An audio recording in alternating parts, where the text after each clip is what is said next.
it's interesting you brought up the work from home thing, because it's one of those things that I've always had an issue with. They based the idea of work from home off a study done in the late 90s and early 2000s where upper management, board of directors, CEOs got the opportunity to work remotely at home because their value to the company was so high, losing an hour in traffic each way was actually detrimental. Mm-hmm. So what they did was the study was done on senior management and CEO level. And they found that those people not having to go into a place of work yielded even better results for people of that caliber, we'll call it. The people that were already dedicated enough to ascend to a level like that, when given a chance to work from home, were even more productive. That's how you skew data.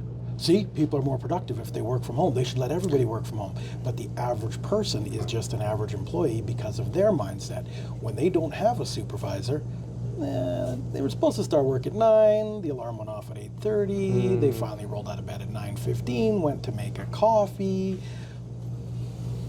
The original data from over 20 years ago was that those upper level people were getting like 117% productivity as opposed to going into the office. Where we're sitting right now, just in the last 8 years, the average employee is over 40% less productive getting work from home.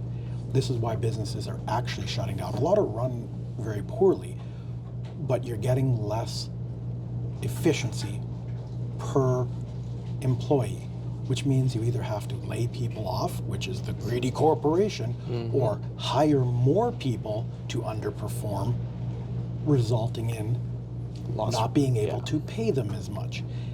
Everyone looks from the outside, going back to why they don't, people that don't understand running a business, and they say, look, they're just not paying people what they deserve. When the reality is, let's say 20 years ago, someone was getting $25 an hour to do this job.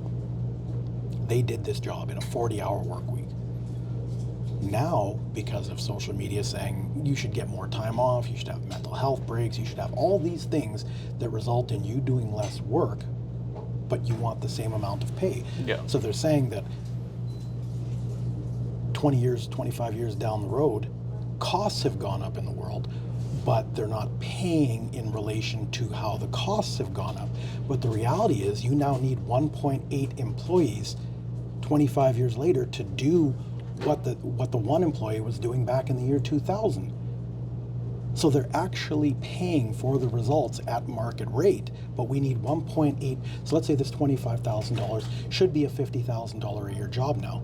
Well, that 50,000 is actually needs to be split between 1.8 people to get the same result as back here.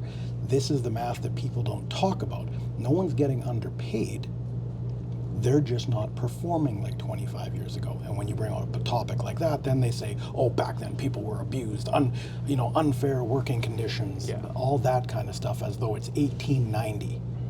Because we've just been programmed by social media to attack. And anytime someone uses rational mathematics and actual data, not skewed data, then they start calling you names or attacking you that like there's some miraculous entity out there that's holding people back, and it's not. Math is math. If a company does not make money, everyone fails. Everyone fails. Yeah, no one gets like a job. Not every business can be run like Canada Post. Yeah. Where you're losing $680 million a year. Crazy. And people want raises. Yeah, the math doesn't math. The math doesn't math.